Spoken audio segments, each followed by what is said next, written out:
Hi everyone, my name is Julie and I am a teacher of French working for language trainers.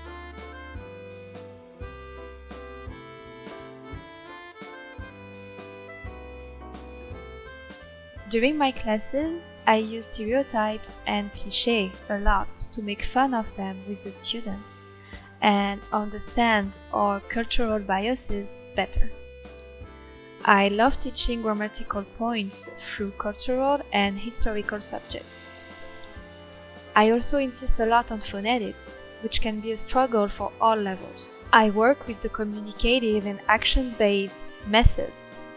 This is to say that students are encouraged to participate a lot during the class, so that they can do linguistics tasks, such as making a fake phone call or a real one, it depends, sending a letter, asking for directions, writing an essay, and so on. The language trainers team helps me a lot to get the best out of my students because they are always very communicative and responsive, and they also always provide great resources and great feedback in case of questions and so on. So thank you for watching this video and I hope to see you all soon in class.